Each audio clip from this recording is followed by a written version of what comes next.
오늘 본문 말씀을 가지고 큰 기쁨의 좋은 소식이라는 제목으로 함께 말씀을 나누겠습니다.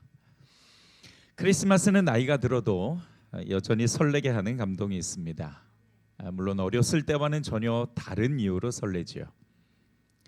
어렸을 때는 그저 축제와 같은 분위기가 좋았고 또 선물을 받을 수 있어서 좋았는데, 어른이 되어서는 예수님이 하늘의 영광을 포기하고 인류를 구원하기 위해서 오셨다라는 그 사실이 설레게 하는 이유가 되었습니다. 크리스마스 시즌이 되면 세상은 여전히 화려한 조명과 선물 그리고 따뜻한 모임을 떠올리게 되죠. 그들에겐 크리스마스가 이벤트니까 그럴 수 있습니다. 그래도 그렇게 해서라도 크리스마스를 기억해 주는 게 요즘은 고마울 따름입니다. 하지만 첫 번째 크리스마스는요, 지금과는 전혀 다른 분위기였습니다. 어쩌면 왕이 오신 날이니까 좀 더 화려하고 굉장한 축제가 열려도 괜찮을 것 같은데, 예수님은 그렇게 오지 않으셨습니다. 그날 밤 예수님은 베들레헴 들판에서 양을 지키던 목자들을 먼저 찾아오셨습니다. 목자들은 당시 사회에서 가장 낮은 계층에 속한 사람들이었습니다. 그들은 법정의 증인으로 설 수도 없었고 종교적으로도 부정한 직업으로 여겼습니다. 밤낮으로 들판에서 양을 돌보다 보면 회당에 정기적으로 출석하기도 어려웠던 사람들이었습니다. 하늘의 큰 기쁨의 좋은 소식을 먼저 들은 사람은 사실 왕궁에 있는 사람도, 성전에 있던 제사장도, 또는 학자들이나 회당에 있던 사람들도 아닌 추운 들판에 앉아 그 추위와 싸우던 가장 소외된 계층이었던 목자들이었습니다. 왜 하나님은 수많은 사람을 제쳐놓고 가장 소외된 사람들을 먼저 찾아가셨을까요? 이것이 크리스마스를 기념하며 예배하는 우리에게 가장 중요한 메시지입니다. 예수님은 섬김을 받기 위해 이 땅에 오신 것이 아니라 오히려 섬기러 오셨다라고 말씀하시죠. 다시 말해, 대접받기 위해 오신 것이 아니라 사람들의 종이 되어서 대접하기 위해 오셨다라는 겁니다. 우리 사회에서 진짜 예수님의 섬김을 필요로 하는 사람들이 있습니다. 실제로 우리 주위에 정말 많은 사람이 예수님을 필요로 하는데요. 겉으론 화려하고 부족한 것 없어 보이지만 물질과 돈이 전부가 되어버린 허망한 지금 이 세상, 그런 세상에서 마음의 공허함과 또 인생의 허탈함을 느끼는 사람이 점점 더 많아집니다. 저는 그런 사람들이 정신적 혹은 영적 소외 계층이라고 생각해요. 그 사람들은 누구보다 예수님의 섬김을 필요로 하지요. 그뿐만 아니라 고통과 상실 속에서 위로와 희망이 필요한 이들이 있고요. 삶의 의미를 찾는 사람들, 용서와 화해가 필요한 사람들도 있습니다. 과거의 상처나 죄책감으로 힘들어하는 이들도 있고, 또 옳고 그름에 대한 도덕적 기준을 구하는 구도자들도 있습니다. 양을 치던 목자들의 모습에는 어쩌면 지금 우리 사회의 모습과 많이 닮아 있지 않나 생각합니다. 자녀의 미래를 걱정하며 밤잠을 설치고 직장과 사업의 위기 앞에 홀로 가슴을 쓸어내리는, 노후의 막막한 미래 앞에 이렇다 할 등대도 하나 없이 서 있는 현대인의 모습 말이죠. 오늘 본문 말씀과 연결해서 무명인의 한 간증을 여러분과 함께 나눌까 합니다. 한국의 한 중견기업에서 평생을 일하다 은퇴한 한 집사님의 간증입니다. 퇴직 후 막상 집에 돌아와 앉아 있으니 세상에서 쓸모없는 존재가 된 것 같은 깊은 소외감이 몰려왔다고 합니다. 이제 나를 불러주는 곳도 내 이름 석자를 기억해 주는 곳도 없구나 싶어 밤마다 거실에 홀로 앉아 어둠을 견디고 있었죠. 그러던 어느 날 새벽 성경을 읽다 오늘 본문에 목자들을 만나게 된 것입니다. 모두가 잠든 밤, 아무도 알아주지 않는 들판에서 양의 배설물 냄새를 맡으며 서 있던 그들에게 가장 먼저 하늘의 영광이 비추었다라는 그 말씀이 가슴을 쳤습니다. 이 집사님은 마음에 깊은 울림을 느꼈대요. 아, 내가 인생의 화려한 정오에 있을 때보다 홀로 밤을 지키는 지금이 주님의 음성을 가장 선명하게 들을 수 있는 성탄의 시간이구나. 그렇죠. 주님은 화려한 왕궁이 아니라 책임감의 무게를 지고 밤을 지새우는 여러분들의 삶의 현장으로 가장 먼저 찾아오신 겁니다. 그냥 묵묵히 인생을 견디며 살아가는 내 삶에 먼저 찾아오셨다라는 것이죠. 예수님은 모든 사람의 인생의 큰 기쁨에 좋은 소식입니다. 그 소식을 알리는 것이 성탄절의 가장 중요한 의미입니다. 사실 오늘 크리스마스는 어느 때보다도 복음을 전할 수 있는 명분이 너무 좋은 날이라고 생각이 들어요. 혹시 여러분 주위에 여러분들의 자녀와 또 여러분들의 가정 누군가에게 예수님을 필요로 하는 사람이 있다면, 또 성령님께서 문득 생각나게 하는 사람이 있다면 오늘 예배 후에 작은 선물과 함께 문자를 보내보십시오. 어떻게 합니까? 그 문자가 복음의 씨앗이 될 수도 있습니다. 자, 오늘 말씀을 통해서 우리에게 주신 가장 큰 기쁨의 소식이 어떤 건지 우리가 함께 영적인 시각으로 나눠보도록 하겠습니다. 첫 번째로 가장 낮은 곳에서 시작된 가장 위대한 소식입니다. 자, 오늘 본문 8절로부터 9절을 함께 보도록 하죠. 그 지역의 목자들이 밤에 밖에서 자기 양떼를 지키더니 주의 사자가 곁에 서고 주의 영광이 그들을 두루 비춤에 크게 무서워하는지라. 이렇게 예수님은 편안하고 좋은 환경에 있는 사람들보다 자기 삶의 자리를 묵묵히 지키던 사람들을 먼저 만나 주셨습니다. 이것이 가진 중요한 의미는 무엇일까요? 예수님의 공생애를 보면 기득권 안에서 편안하고 좋은 환경에 있는 사람들과 있기보다는 아프고 고통받는 사람들, 사회적으로 따돌림 당하며 격리된 약자들과 함께 계셨던 것을 볼 수가 있습니다. 마태복음 9장 12절로부터 13절을 함께 보도록 하지요. 예수께서 그 말을 들으시고서 말씀하셨다. 건강한 사람에게는 의사가 필요하지 않으나 병든 사람에게는 필요하다. 너희는 가서 내가 바라는 것은 자비요 희생제물이 아니다 하신 말씀이 무슨 뜻인지 배워라.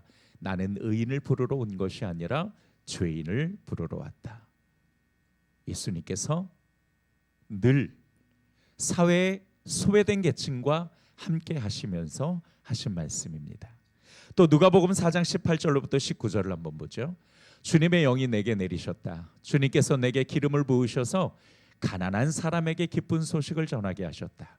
주님께서 나를 보내셔서 포로된 사람들에게 해방을 선포하고 눈먼 사람들에게 눈뜸을 선포하고 억눌린 사람들을 풀어주고 주님의 은혜의 해를 선포하게 하셨다라고 말씀하셨습니다.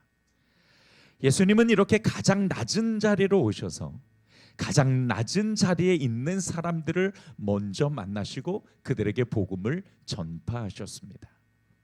가장 낮은 자리로 오신 건 가장 낮은 자리로부터 저 위에 있는 자리까지 누구나 예수님을 만날 수 있다라는 것을 선포하신 것입니다.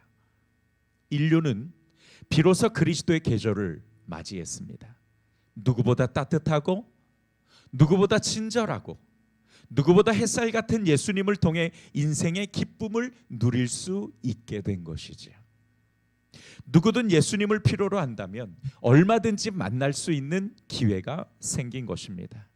오늘 참석하신 모든 분들 예수님을 만나는 은혜가 이 자리에 있기를 주님의 이름으로 축복합니다. 교회는 그렇게 예수님을 만나기 원하는 자들이 얼마든지 들어올 수 있는 공동체입니다. 누구든 교회에 와서 진짜 예수를 배우고 예수를 닮아가고 그러므로 건강하게 회복되는 삶을 경험할 수 있도록 문이 활짝 열려 있는 곳입니다.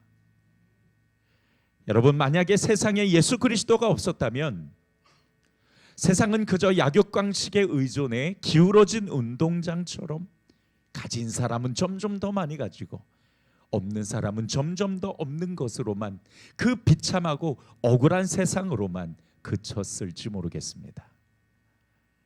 하지만 예수님이 이 땅에 오셔서 영적 기쁨을 가르쳐 주시고 현실의 감각을 뛰어넘어 하늘나라를 소망으로 삼고 살아갈 수 있는 힘과 의지를 우리에게 주신 것이죠.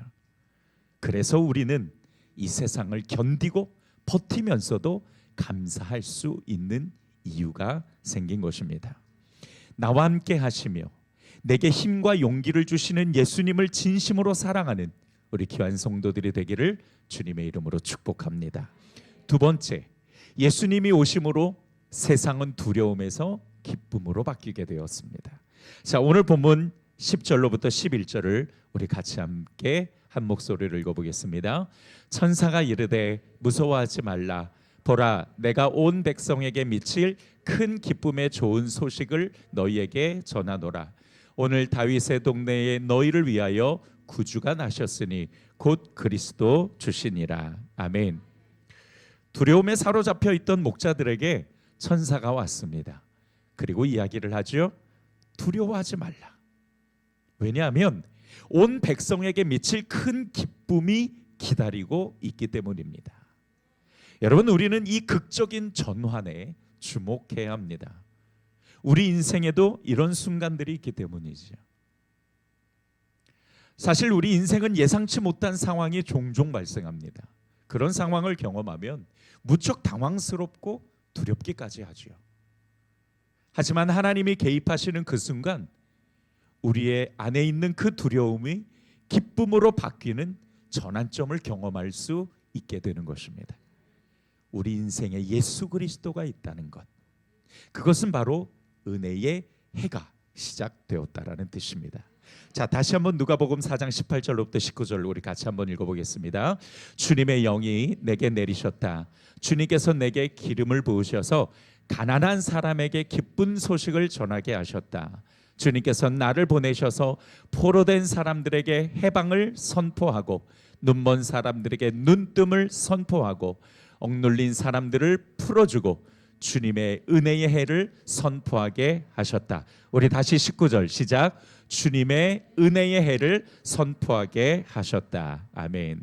은혜의 해가 시작되었다라는 건 얼마든지 우리 인생에 전화위복 될 수 있다라는 뜻입니다.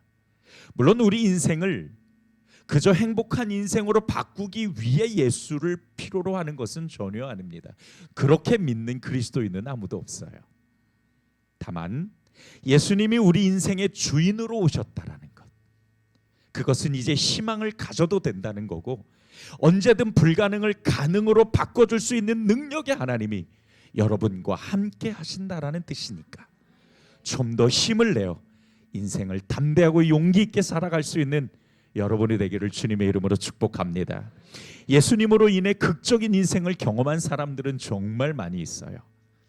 그 중에 우리가 잘 아는 사람을 소개할까 합니다. 태어날 때부터 팔다리가 없었던 닉 부이치치에 관한 이야기입니다. 그는 어린 시절부터 극심한 두려움과 절망 속에 있을 수밖에 없죠. 여러분 생각해 보세요. 태어날 때부터 두 다리와 두 팔이 없습니다.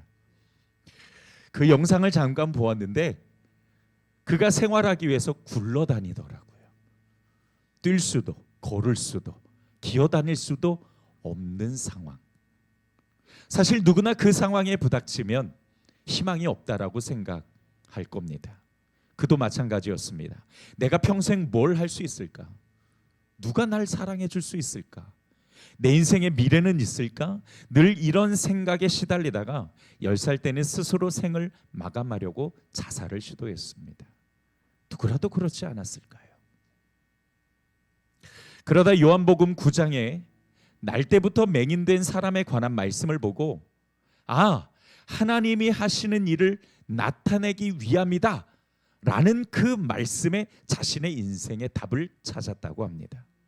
자신의 신체적 조건이 저주가 아니라 하나님의 도구임을 깨달은 후에 그는 전 세계를 다니며 희망을 전하는 사람으로 바뀌게 되었죠.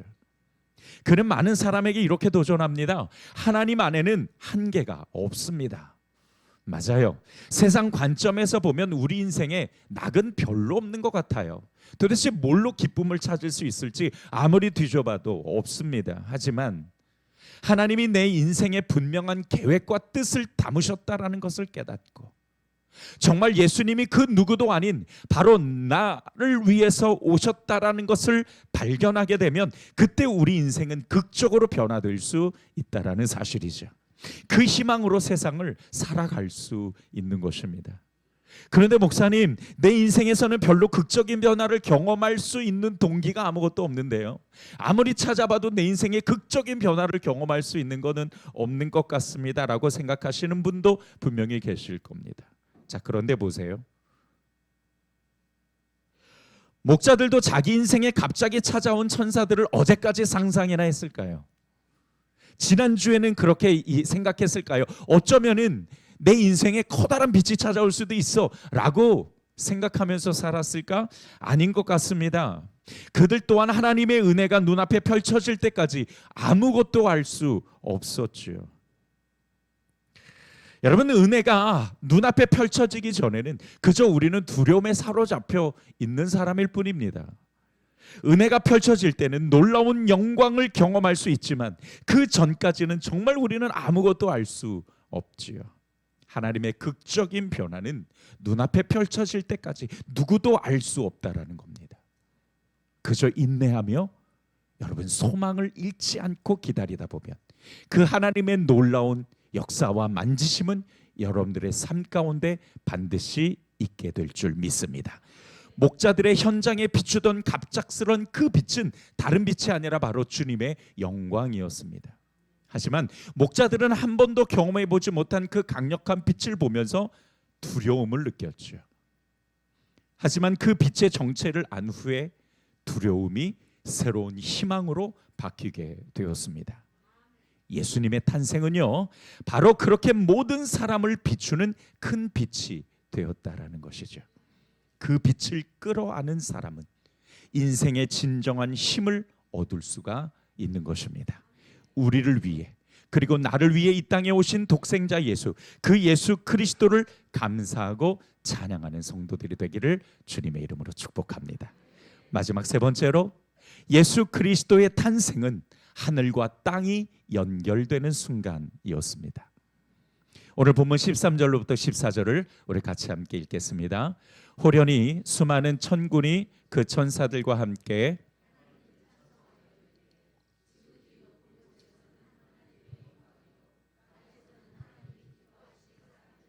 평화로다 하니라. 아멘.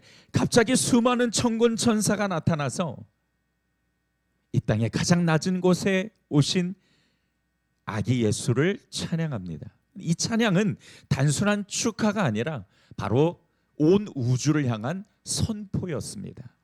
예수 그리스도가 어떤 존재인가를 알려주는 바로 위대한 선포였던 것이죠. 또한 죄로 인해 깨어진 관계가 회복되는 순간이기도 합니다. 하나님과 인간 사이에 화평의 다리가 놓이는 순간 말이죠. 하나님께는 영광이 되고 땅에서는 평화가 된다라는 이 말은 깨어진 관계, 죄로 인해서 하나님과 인간의 그 깨어진 관계가 다시 회복하기 시작했다라는 뜻이기도 합니다. 그렇습니다, 여러분. 예수 그리스도가 이 땅에 오신 이유, 그것은 죄로 인해 죽을 수밖에 없는 우리를 살리시고 영원한 삶을 주시기 위한 것이었죠. 골로새서 1장 20절에 바로 이 말씀을 분명하게 해주십니다. 우리 같이 한번 읽어보겠습니다. 그분의 십자가의 피로 평화를 이루셔서 그분으로 말미암아 만물을, 곧 땅에 있는 것들이나 하늘에 있는 것들이나 다 자기와 기꺼이 화해시켰습니다. 아멘. 이것이 예수 그리스도가 하늘의 영광을 버리고 이 땅에 오신 진정한 이유입니다. 죄로 인해 깨어진 관계를 회복시키고 모든 사람이 하나님의 구원과 그리고 그 감격적인 은혜를 누릴 수 있도록 다리를 놓아 주신 것입니다. 오늘 주님의 이름으로 모인 우리가 해야 될 것은 뭐냐?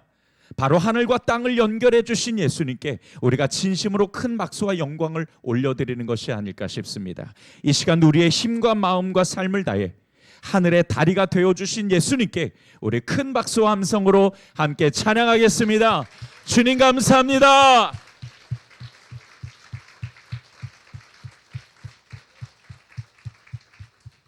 하늘의 영광이요 그리고 땅의 평화이신 예수님, 그 예수님이 여러분을 사랑한다, 사랑한다, 사랑한다 말씀하시며 나의 길을 걸으라 하십니다. 지금도 어디선가 묵묵히 일하는 현대의 목자들이 있습니다. 밤근무 서는 간호사, 새벽 배송하는 택배기사, 밤새 공부하는 학생, 잠 못 이루는 환자와 그 가족들. 하늘이 열리던 그날처럼 오늘 하나님은 여러분의 일상 속으로 들어와 만나주시기를 원하십니다. 세상이 두려우십니까? 그럴 수 있죠. 자신감이 없습니까? 그럴 수 있습니다. 하지만 우리에겐 바로 큰 기쁨의 소식이 있습니다. 이 목자들처럼 하나님의 영광을 만나며 그 기쁨을 전하는 우리 귀한 성도들이 되기를 주님의 이름으로 축복합니다. 말씀을 정리하죠. 하나님은 내가 있는 그 현장에서 만나주시기를 원하십니다. 어떤 대단한 상황이 아니라 그저 작은 일상에서 나를 찾아와 주시고 큰 기쁨이 되어주시는 예수님, 그 예수님이 오셔서 오늘 여러분에게 귀한 은혜의 손길을 내밀고 계십니다. 두 번째로 예수님이 이 땅에 오셔서 우리에게 허락하신 건 두려움을 기쁨으로 바꿔주시는 것입니다. 예수님을 믿는 우리 인생은 분명히 전화위복으로 될 것입니다. 두려움에서 큰 기쁨의 소식으로 바꿔주신 것처럼 우리의 인생도 반드시 하나님의 만지심과 은혜로 바꿔주실 줄 믿습니다.